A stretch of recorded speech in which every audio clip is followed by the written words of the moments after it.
예, 할렐루야. 오늘 이 새벽에 나오신 우리 성도님들을 축복합니다. 오늘은 가장 행복한 부르심이라는 말씀의 제목으로 함께 은혜를 나누도록 하겠습니다. 우리 옆에 사람과 이렇게 인사했으면 좋겠습니다. 예수님 만나면 행복합니다. 예수님 만나면 행복합니다. 예수님 만나면 축복받습니다. 예수님 만나면 축복받습니다. 우리 인생의 가장 큰 축복은 예수님을 만나는 일인 줄 믿습니다. 한 3년 전에 저희 아내랑 극장에 가서 담보라는 영화를 이제 보고 온 적이 있습니다. 제 마음에 큰 울림이 있던 영화였는데요.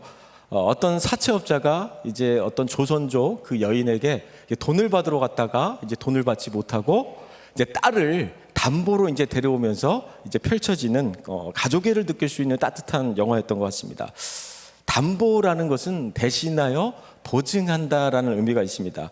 어쩌면 우리 기독교인들에게 너무나 참 의미 있는 단어인 것 같습니다. 우리 모두는 사실 죽을 수밖에 없는 죄인임에도 불구하고 예수님의 생명을 담보로 우리가 영원한 생명을 얻게 된 줄 믿습니다. 여러분, 예수님의 십자가가 무엇입니까? 우리의 저주를 대신 져주셨다라는 거예요. 사망에서 생명으로 옮겨가신 그 사건이 바로 예수님의 십자가인 줄 믿습니다. 그래서 믿기만 하라는 거예요. 그래서 예수님을 믿는 자들마다 어떻게 된다고요? 살아나리라는 거예요. 오늘도 그 믿음으로 오늘 이 새벽에 승리하시기를 축복합니다. 그래서 그가 징계를 받음으로 뭐죠? 우리가 평화를 누리고 그가 채찍에 맞음으로 우리가 나음을 잊게 되는 역사를 누리게 되는 줄 믿습니다. 그 진정한 평화, 나음의 역사가 임할지어다.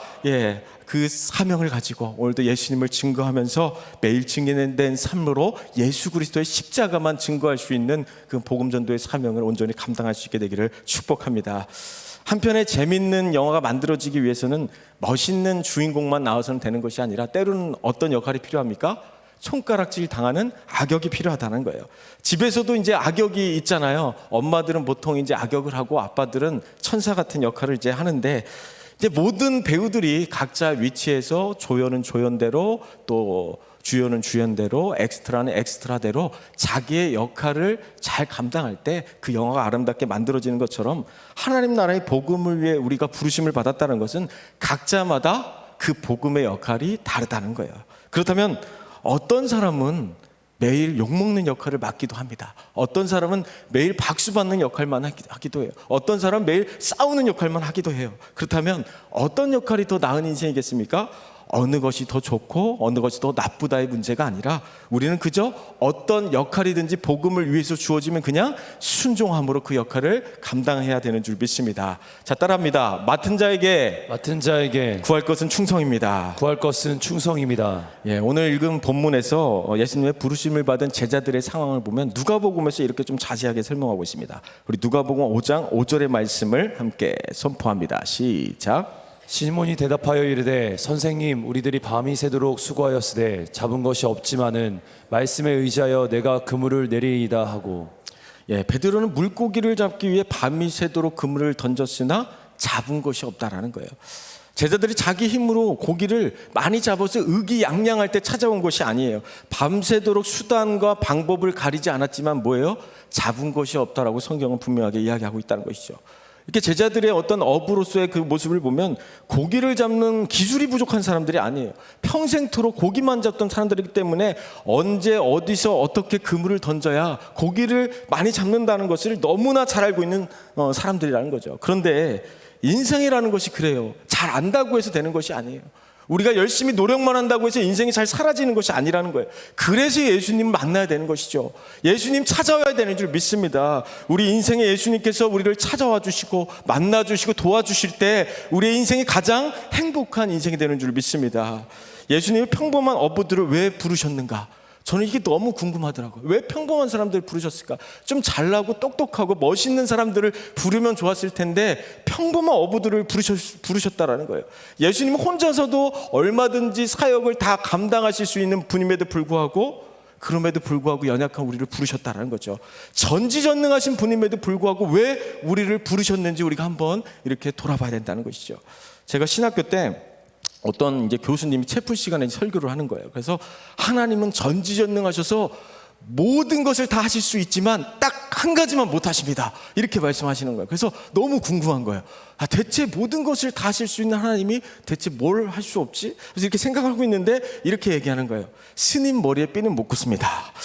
근데 제가 여기에 은혜를 받은 거예요. 그래서 나의 사명은 바로 이거다. 그래서 스님 머리에 한번 핀을 한번 꽂아봐야 되겠다. 이렇게 이제 결단을 했는데, 그러다가 이제 방학 때 전도 여행을 간 거예요. 전도 여행. 그때 남자는 자신감, 그 김성지 목사님 어제 새벽 기억하시죠? 예, 같이 간 거예요. 그래서 이제 전도를 하러 이제 돌아다니다 보니까 이제 절이 있는 거예요. 절이 있는데 머리를 이제 빡빡 깎은 스님 한 분이 운동을 하고 있는 거예요. 그래서 이제 김성지 목사님이 가서 스님이냐고 했더니 스님이 아니라는 거예요. 누가 봐도 스님인데 스님이 아니라는 거예요. 그래서 좀 스님 맞는 것 같은데 했더니 스님이 아니라는 거예요. 그래서 제가 이제 스님이면은 그 머리에다 핀을 다 꽂으려고 이제 했다가 이제 스님이 아니라고 그래가지고 이제 그냥 돌아온 적이 있는데, 예. 제가 이제 생각을 해봤어요. 왜 스님인데 스님이라고 안 했을까? 그래서 이제 만약에 이제 이런 분이 저한테 와서 목사예요? 아니라고 그럴 것 같아요. 목사 같은데? 아니. 뭐 이렇게 할 것 같아요. 그래서 이제 그분의 이제 심정을 이제 생각해 봤는데요. 우리 하나님께서는 전지전능하신 분이라서 모든 것을 다 하실 수 있는 분이시죠. 그런데도 불구하고 부족한 우리를 부르셔서 우리를 사용하신다라는 거예요. 하나님께서 우리를 부르셔서 함께 하나님 나라를 만들어 가기 위해서 우리를 부르신 줄 믿습니다. 그래서 하나님께서 원하시는 교회의 모습은 어떤 유능하고 똑똑한 사람들에 의해서 이끌려가는 그런 교회가 아니라 함께 예배하고, 아멘이 안 나오네. 함께 예배하고, 함께 기도하고, 함께 전도하고, 함께 찬양하고, 함께 하나님께 영광 돌리기를 원하신다라는 거예요. 그래서 우리의 사명은 뭐예요? 전도라는 거예요. 예수님을 모르는 모든 자들로 하여금 뭐예요? 하나님을 함께 예배할 수 있는 자리를 이끌어오는 것이 우리의 사명인 줄 믿습니다. 그래서 하나님의 일을 하는데 여러분 이것을 늘 생각해야 돼요. 우리의 능력이 절실히 필요해서 우리를 부르신 것이 아니에요. 우리가 도와주지 않으면 안 되니까 부르신 것이 아니라 하나님의 그 원대한 계획 안에 우리를 어떻게 했다고요? 부르셔서 그 영광을 누릴 수 있도록, 그 영광에 참여할 수 있도록 우리를 참가시켜 주셨다라는 거예요. 그래서 늘 우리는 어떻게 해요? 쓰임받아 영광입니다. 이런 고백이 나와야 되는 거예요. 우리 옆에 사람과 이렇게 고백합니다. 쓰임받아 영광입니다. 쓰임받아 영광. 예, 쓰임 받을 수 있다는 것이 얼마나 감사한 일입니까? 원래 우리는 길가의 돌짝 같은 존재라는 거예요. 길가의 돌짝 같은 존재를 하나님께서 부르셔서 보석 같은 존재로 만들어 주신 줄 믿습니다. 그래서 우리는 주님을 위해서 어떻게 해야 됩니까? 돌을 맞아야 될 자리라면 돌을 맞는 거예요. 손가락질 당해야 될 자리라면 주님을 위해서 손가락질을 당할 수 있는 그런 믿음의 삶을 살아가시길 축복합니다. 하나님의 영광을 위해서 고난에 참여할 수 있는 그런 복음의 통로들이 되시기를 축복합니다. 예수님께서 본격적인 이제 공생의 사역을 시작하면서 제일 먼저 시작한 일이 바로 제자들을 부르시는 일이었습니다. 그렇다면 예수님께서 제자들을 부르실 때 첫 번째는 평범한 사람을 부르셨다는 거예요. 우리 16절 말씀을 우리 함께 선포하도록 하겠습니다. 시작. 갈릴리 해변으로 지나가시다가 시몬과 그 형제 안드레가 바다에 금을 던지는 것을 보시니 그들은 어부라. 예, 그들은 어부라는 거예요. 평범한 평범한 어부들을 제자로 부르셨다는 거죠. 만약에 실력 있는 사람들을 부르셨다면 바리새인들이나 서기관, 율법학자들을 불렀을 것 같아요. 이런 사람들 중에는 집안도 좋고 학벌도 좋고 뭐 똑똑한 사람들이 많지 않겠습니까? 그런데 예수님께서는 삶의 현장에서 평범한 어부들을 부르셨다는 거예요. 예수님께서 부르신 제자들의 특징을 보면 두 번째는 단순하다는 거예요. 대표적인 제자가 누구이죠? 베드로예요. 베드로. 우리가 잘 아는 것처럼 그렇게까지 막 복잡한 사람이 아닙니다. 이렇게 단순하고 복잡하지 않은 사람들을 우리는 뭐라고 부릅니까? 단무지. 이렇게 부르요. 단무지. 그렇죠? 단순하고 무식하고, 예, 세 번째는 뭐죠? 예, 그거예요, 그거. 예. 그런데 신앙생활을 하다 보면 이제 복잡한 사람들보다는 단순한 사람들이 은혜를 많이 받는 것 같아요.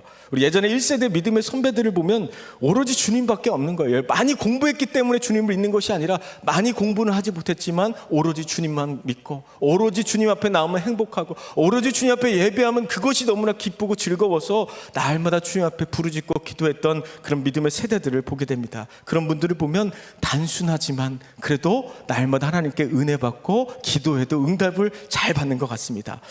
카일 아들먼의 팬인가 제자인가라는 책을 보면 예수님을 따른다는 것이 무엇인지 이렇게 설명하고 있습니다. 우리 함께 한번 읽어보도록 하겠습니다. 함께 읽겠습니다. 시작. 제자로의 초대는 누가복음 9장 23절에 나온다. 아무든지 나를 따라오려거든 자기를 부인하고 날마다 제 십자가를 지고 나를 따를 것이니라. 이 구절에서 예수님은 따름을 강조한다. 이는 미래를 향한 가장 행복한 초대이며 모든 사람에게 열려있다. 어떤 이들은 자신의 잘못, 실수, 허물 때문에 예수님을 따를 자격이 없다고 지레 짐작한다. 그러나 예수님은 누군가를 제자로 부르실 때 자격을 따지지 않으신다. 아무든지 상관없다. 예수님의 초대는 아무든지로 시작된다. 아무든지는 바로 나와 당신을 말한다. 예수님은 누군가를 제자로 부르실 때 자격을 따지지 않는다는 거예요. 성경을 몇 독했는지, 신앙생활을 몇 년 했는지, 도장을 몇 개 받았는지, 뭐 이런 걸 따지지 않아요. 부르심을 받는 제자들의 모습을 보면 내 자격이 모습을 보면 내가 자격이 있나? 나 같은 어부가 무슨 예수님의 제자가 되는가? 뭐 이런 생각을 전혀 하지 않아요. 그냥 예수님께서 따르라고 하니까 그냥 따른 거예요. 그냥 직진하는 거예요. 우리에게 필요한 것이 무엇입니까? 주님께서 부르시면 그냥 자격이 없지만 따라가는 거예요. 저도 사역자지만 나같이 부족한 자가 어디 있나? 나 같은 자를 어떻게 또 하나님께서 쓰시나? 나같이 준비 안 된 사람이 이렇게 주님의 그 일을 해도 되나? 그런 염치가 너무나 없을 때가 있습니다. 염치가 너무 없지만 너무나 부족하지만 뭐죠? 주님의 부르심에 그냥 아멘하고 순종함으로 그냥 따라가는 것입니다. 이런 믿음의 고백이 우리 삶에 필요한 줄 믿습니다. 그래서 주님께서 부르시면 자격이 없음에도 우리가 염치가 없음에도 불구하고 순종할 때, 그럴 때 하나님의 능력이 여러분들을 통해 나타나시게 될 줄 믿습니다. 우리 16절 말씀을 한 번 더 선포하도록 하겠습니다. 우리 16절 말씀을 선포합니다. 시작. 갈릴리 해변으로 지나가시다가 시몬과 그 형제 안드레가 바다에 금을 던지는 것을 보시니 그들은 어부라. 예수님께서 갈릴리 해변을 지나가시다가 이렇게 이제 특별히 이제 어부들을 보셨다라고 했는데, 여기서 이제 지나가시다가라는 이제 표현을 보면 우연히 지나가신 것이 아니라 어떤 특별한 목적을 가지고 찾아가셨다는 거예요. 다시 말해서 예수님께서는 꼭 해야 할 일이 있어서 그곳에 찾아가신 거예요. 그곳에 예수님께서 제일 먼저 하신 일은 또 무엇입니까? 제자들을 보셨다라는 거예요. 시몬과 그 형제 안드레가 바다에 금을 던지는 것을 어떻게 했다고요? 보시니라고 말합니다. 어떤 대상을 그냥 단순하게 이렇게 보는 것이 아니라 뭐예요? 자세하게 관찰했다라는 것을 말하는 거예요. 우리 교회 낯선 분들이 이제 오시면 우리 전도사님들이 어떻게 하죠? 그냥 대충 이렇게 보는 것이 아니라 자세하게, 머리부터 발끝까지 자세하게 봐요. 이분이 등록하러 오신 분인가, 아니면 염탐하러 오신 분인가, 어떤 분인가, 계속해서 이렇게 우리가 주시하고 자세하게 관찰하는 것처럼, 매화 같은 눈으로, 불꽃 같은 눈으로 쳐다보는 것처럼 예수님께서 제자들을 어떻게 하셨다고요? 그렇게 세밀하게 관찰하셨다는 거예요. 오늘 본문에서 예수님은 그렇게 이제 제자들을 세밀하게 관찰하셨는데, 예수님께서는 지금도 우리를 어떻게 하신다는 거예요? 세밀하게 우리를 관찰하고 계신다는 거예요. 우리의 예배를 보고 계신다는 거예요. 우리의 기도를 보고 계신다는 거예요. 우리의 찬양을 어떻게 해요? 그냥 대충 보고 계신 것이 아니라 뭐예요? 세세하게 보고 계신다는 거예요. 그래서 우리는 어떻게 해야 돼요? 마음을 다하여 하나님을 찬양해야 되고, 마음을 다해서 우리는 맡겨진 그 일들을 감당해야 되는 것인 줄 믿습니다. 그래서 우리들의 가정을, 우리들의 일터를, 우리들의 삶의 현장을 늘 찾아와 주셔서 우리를 보고 계신 그 주님의 은혜를 생각하면서 오늘도 우리에게 주어진 그런 귀한 믿음의 사명을 감당하게 되기를 축복합니다. 사랑하는 성도 여러분, 예수님이 나를 보고 계신다라는 이런 생각을 하면 너무나도 감동적이고 너무나도 큰 은혜가 아니겠습니까? 그래서 주의 일은 어떻게 해야 되는 것입니까? 주의 일은 기쁘게 하는 거예요. 주의 일은 감사하게 하는 거예요. 누가 보든지 안 보든지, 알아주든지 알아주지 않든지, 칭찬을 하든지 말든지 우리는 뭐예요? 예수님이면 충분합니다. 이 믿음의 고백으로 늘 우리에게 맡겨진 그 일들을 묵묵하게 감당하게 되기를 축복합니다. 예수님께서 우리의 삶에 찾아오 주셔서 우리가 하는 그 모든 일들을 세밀하게 보고 계신데 무엇이 더 중요하겠습니까? 늘 우리가 주님과 동행함으로, 우리는 늘 주님과 함께함으로 말미암아 늘 감사로, 찬양으로 예배하며 우리에게 주어진 그 일들을 능력으로 감당하실 수 있게 되기를 축복합니다. 우리 17절 말씀 함께 선포합니다. 시작. 예수께서 이르시되 나를 따라오라. 내가 너희로 사람을 낚는 어부가 되게 하리라 하시니. 나를 따라오라라는 게 말씀하시는데, 예수님의 부르심은 어디에서 일어났습니까? 바로 제자들의 삶의 현장에서 일어났다는 거예요. 예수님이 부르시는 그 소명은 지금이나 동일하게 우리가 살아가고 있는 그 삶의 현장에서 일어나고 있다는 거예요. 그런데 중요한 것은 그들이 먼저 따르겠다고 요청한 것이 아니라 누가 부르러 오셨어요? 예수님 먼저 찾아오셔서 그들을 부르셨다라는 거예요. 이게 중요한 거예요. 그들이 제자가 되겠다고 요청한 것이 아니라 예수님께서 그들을 계획하시고 그들을 찾아가 주셨을 때, 그리고 그들에게 따라오라고 말씀을 먼저 하셨을 때 그들이 제자가 됐다라는 거예요. 그래서 내가 하고 싶다고 주의 일을 하는 것이 아니에요. 하나님이 우리에게 주의 길을 걸어갈 수 있도록 길을 열어주셨기 때문에 그 길을 걸어가는 거예요. 하나님께서 교회에 어떤 일을 맡겨주셨다면 그건 뭐예요? 우리에게 그 능력을 허락하셨고 우리가 그 일을 하기를 원하신다라는 거예요. 내가 하고 싶다고 하는 것이 아니라 하나님께서 우리에게 주어진 사명이기 때문에 우리는 아멘 하면서 그 일들을 순종함으로 감당할 수 있게 되기를 축복합니다. 하나님께서 우리를 부르셨습니까, 여러분? 아멘이 안 나와. 안 부르셨습니까? 정말로 우리를 부르셨습니까? 진짜로 부르셨습니까? 그렇다면 그 부르심 앞에 온전히 순종하며 헌신하며 날마다 기쁨으로 맡겨진 사명을 감당할 수 있게 되기를 축복합니다. 제가 이제 처음 신학교에 입학했을 때 어떤 선배가 저에게 이런 질문을 하는 거예요. 100명의 신학생들이 매년 들어오는데 나중에 몇 명이나 남을 것 같냐라는 거예요. 제가 저한테 물어보는 거예요. 제가 모르죠. 그래서 이제 가만히 있는데 한 10명 정도가 남는다는 거예요. 한 10% 정도만 남는다는 것이죠. 그리고 나머지는 중도에 하차한다는 거예요. 저한테 왜 이런 이야기를 하는 걸까요? 너도 일찌감치 이 길이 아니면 때려치라는 거예요. 진화 때려치지. 여러분들, 우리를 어디로 부르셨느냐 한번 생각해 보십시오. 만약에 광야로 부르셨다면 우리는 어디로 가야 됩니까? 광야로 가는 거예요. 만약에 우리를 주방으로 보내셨다면 우리는 어디로 가야 됩니까? 주방으로 가는 거예요. 아멘? 주방은 가기 싫으신가 봅니다. 여러분, 각자에게 주시는 그 음성을 듣고 맡겨진 자리에서 우리가 복음의 그 역할을 충실히 감당할 때 하나님 나라가 온전히 확장되어지고 하나님 나라 영광을 위해서 쓰임받는 그런 인생들이 될 줄 믿습니다. 17절의 말씀을 이어서 보면 예수님께서 제자들에게 어떤 사람이 되게 하겠다고 말씀하십니까? 어떤 사람이 되겠다고 이야기해요? 사람을 낚는 어부가 되게 하시겠다라는 거예요. 여러분, 구약 성경에도 어부들을 부르시는 말씀들이 나오는데요. 우리 예레미야 16장 16절의 말씀 함께 읽도록 하겠습니다. 예레미야 16장 16절 말씀 시작. 여호와의 말씀이니라. 보라, 내가 많은 어부를 불러다가 그들을 낫게 하며 그 후에 많은 포수를 불러다가 그들을 모든 산과 모든 언덕과 바위 틈에서 사냥하게 하리니. 예, 구약 성경을 보니까 많은 어부들을 불러다가 그들을 낫게 한다라고 말씀하고 있습니다. 그들을 뭐죠? 심판의 도구로 사용하겠다라는 거예요. 그래서 구약 성경을 보면 어부라는 의미는 심판의 상징이라는 것을 알 수 있습니다. 그런데 오늘 본문에서 예수님께서 제자들로 하여금 사람을 낚는 어부가 되게 하시겠다라는 말은 심판하시겠다는 말입니까? 아니면 생명을 살리는 도구로 사용하시겠다라는 거예요. 생명을 살리는 도구로 사용하시겠다라는 거예요.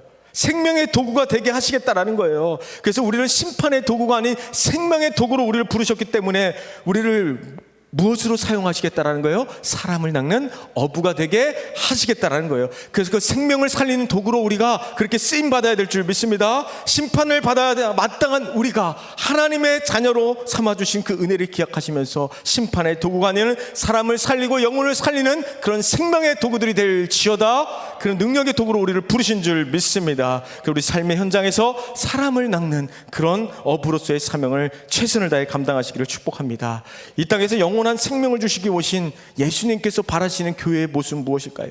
예수님께서 원하시는 우리들의 모습은 무엇일까요? 생명을 살려내는 교회가 되길 원한다는 거예요. 사람을 건져내는 교회가 되길 원한다는 거예요. 영혼 구원을 위해서 헌신하는 교회가 되길 원한다는 겁니다. 세상을 치유하는 교회가 우리 한밭제일 교회가 될지어다. 우리의 가정이 될지어다. 우리가 그렇게 사명을 감당할 수 있게 되기를 축복합니다. 우리 18절에서 20절 말씀, 18절 20절 말씀 두 구절 선포하도록 하겠습니다. 시작. 곧 그물을 버려두고 따르니라.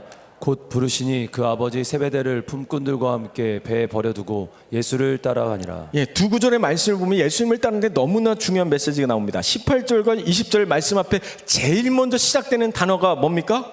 공통된 단어가 뭐죠? 곧이라는 단어예요. 이제 헬라어 원어를 보면 유두스라는 단어예요. 뭐라고요?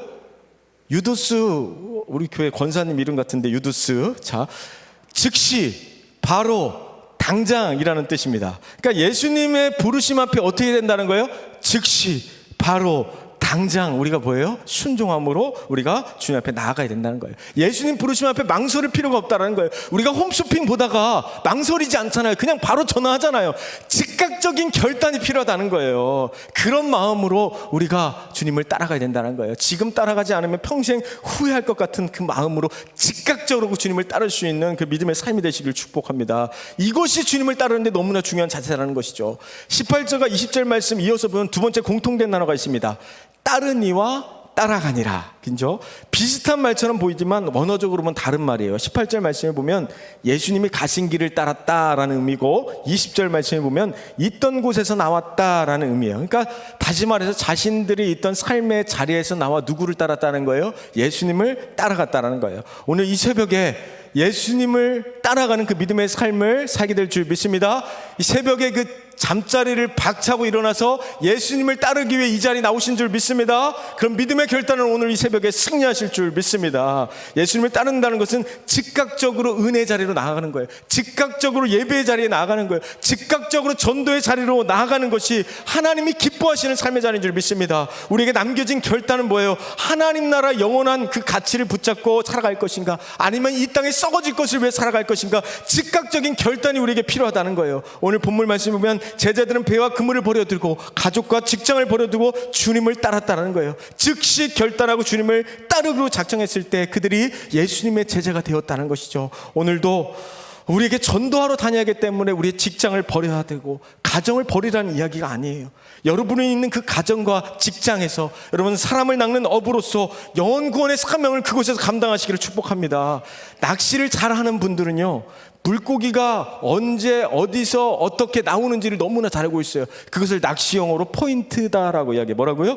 포인트라고요. 그래서 그 포인트를 너무나 잘 알기 때문에 고기를 잘 잡는 것이죠. 우리의 포인트는 여러분 어디겠습니까? 바로 여러분 가정이라는 거예요. 여러분 포인트는 여러분 직장이라는 거예요. 바로 우리의 삶의 현장이 포인트가 되는 줄 믿습니다. 그런 삶의 현장에서 영혼권의 기적의 역사가 일어날지어다. 우리가 살아가는 현장이 단순히 먹고 살기 위한 그런 수단이 아닌 사람을 낳는 영혼권의 현장이 되기를 축복합니다. 그런데 예수님을 따르는 데 있어서 우리의 연약함이 무엇입니까? 즉각적인 결단을 잘 하지 못한다는 거예요. 여러분 다이어트에 실패하는 이유가 뭐죠? 항상 내일부터 하기 때문에, 내일부터, 오늘 먹고 내일부터. 맛있으면 0칼로리, 다 거짓말이에요. 0칼로리 아니죠. 주님을 따르는 것도 마찬가지입니다. 내일이 아니고 오늘 즉시 하는 거예요. 내가 전도해야 되겠다? 내일이 아니에요. 바로 오늘 하는 거예요. 내가 그 영혼들을 위해서 내일부터 기도해야 되겠다? 아니에요. 오늘부터 지금 즉시 기도하는 거예요. 그런 즉각적인 순종으로 나아갈 때 정말 우리가 예수님의 제자로서 그렇게 온전히 쓰임받게 되는 줄 믿습니다. 그래서 오늘 쓰임받다가 하나님께서 오늘 부르시면 어떻게 해야 됩니까? 할렐루야 아멘 하고 주님 어서 오십시오 하고 우리가 아멘 하면서 주님께 나아가야 되는 줄 믿습니다. 오늘 가시기 싫으세요? 주님 부르시면 오늘 가는 거예요. 그냥 내일도 필요 없습니다. 할렐루야 아멘 하면서 가는 거예요. 아멘. 예, 아멘. 오늘 부르셨을 때 우리가 할렐루야 아멘 하면서 가실 수 있는 분이 가장 행복한 인생인 줄 믿습니다. 예, 장가를 못 가신 분들은 장가를 가고요. 예, 주님의 부르심에 야고보와 요한의 반응을 보니까 이렇게 말씀하고 있어요. 마지막 20절 말씀 함께 선포합니다. 시작. 곧 부르시니 그 아버지 세베대를 품꾼들과 함께 배에 버려두고 예수를 따라가니라. 예, 소중한 이제 가족들을 떠나보내고 이렇게 예수님을 따르는 것을 봅니다. 근데 이것은 억지로 따른 것이 아니에요. 자발적인 그 순종으로 따라갔다는 것이죠. 우리가 전도이든지 아니면 교회 일을 하든지 하나님 나라의 그 일을 할 때 억지로 해서는 안 된다는 거예요. 자발적인 순종과 자발적인 정말 주님을 향한 뜨거운 사랑으로 그렇게 우리가 주의 일을 감당해야 될 줄 믿습니다. 예수님께서 그들을 강제적으로 데려가거나 그들을 막 설득해서 간 것이 아니에요. 사랑의 그 언약 속에서 영광스러운 그 일을 감당할 수 있도록 제자들에게 기회를 주셨다는 거예요. 그 기회 앞에 제자들은 뭐예요? 아멘으로 순종함으로 예수님을 따랐다는 것이죠. 오늘 부르심을 받은 제자들의 삶의 목적은 이제 물고기를 낚는 어부에서 사람을 낚는 어부로서의 삶을 살게 된 것을 보게 됩니다. 하나님의 그 부르심 앞에 순종할 때 우리도 그렇게 하나님 나라를 위해서 그렇게 아름답게 쓰임받는 인생이 될 줄 믿습니다. 예수님은 어떤 기술을 가르쳐 주신 것이 아니라 예수님은 제자들에게 그냥 뭐라고 얘기했습니까? 나를 따르라는 거예요. 그 따르라는 그 말씀 앞에 온전히 순종해야 될 줄 믿습니다. 우리는 왜 전도하기 힘든가 이런 이제 고민을 해보니까 오늘 본문에서 답을 찾으셨습니다. 예수님을 즉각적으로 따라가지 않기 때문에, 우리가 전도를 하는 데 있어서 뭘 더 해야 되기 때문에 전도를 못하는 것이 아니에요. 뭘 더 배워야 하기 때문에 전도를 못하는 것이 아니에요. 즉각적으로 순종하지 못했기 때문에 우리가 전도 현장으로 가지 못하는 거예요. 그렇기 때문에 오늘 본문 말씀을 통해서 즉각적인 순종을 통해 주님을 따랐던 제자들의 그 모습을 보면서 오늘도 우리가 이것도 부족하고 저것도 부족하고 연약하지만 오늘 즉각적으로 순종할 수 있는 그 인생들 되시기를 축복합니다. 여러분 반주해 주시겠습니까? 반주해 주시고 우리 목사님 나오셨으면 좋겠습니다. 사랑하는 성도 여러분, 오늘 본문 말씀을 통해서 제자들에게 나를 따르라 했을 때 제자들이 가족과 또 부모 형제를 버리고 또 배와 그물을 내려놓고 주님을 떠나보내는 것을 그것들을 떠나보내는 것을 보게 됩니다. 오늘 본문 말씀을 통해서 제자들의 그 부르심을 통해서 잃어버렸던 그 영혼들을 다시 한번 우리가 회복하고 그 잃어버린 영혼들을 위해서 우리를 부르셨다라는 그 소명을 다시 한번 깨닫고 발견하는 시간이 됐으면 좋겠습니다. 그래서 오늘 기도할 때 하나님께서 잃어버린 자기 백성을 찾아 이 땅 가운데 오신 것처럼 하나님은 오늘도 전도 가장 행복한 부르심 앞에 우리가 순종하게 해주시고 잃어버린 영혼들을 향해 예수 그리스도를 증거할 수 있는 삶이 되게 하여 주시옵소서. 예수님의 부르심 앞에 즉각적으로 순종할 수 있는 저희들에게 달라고 주여 삼창하시고 통성으로 함께 기도합니다. 주여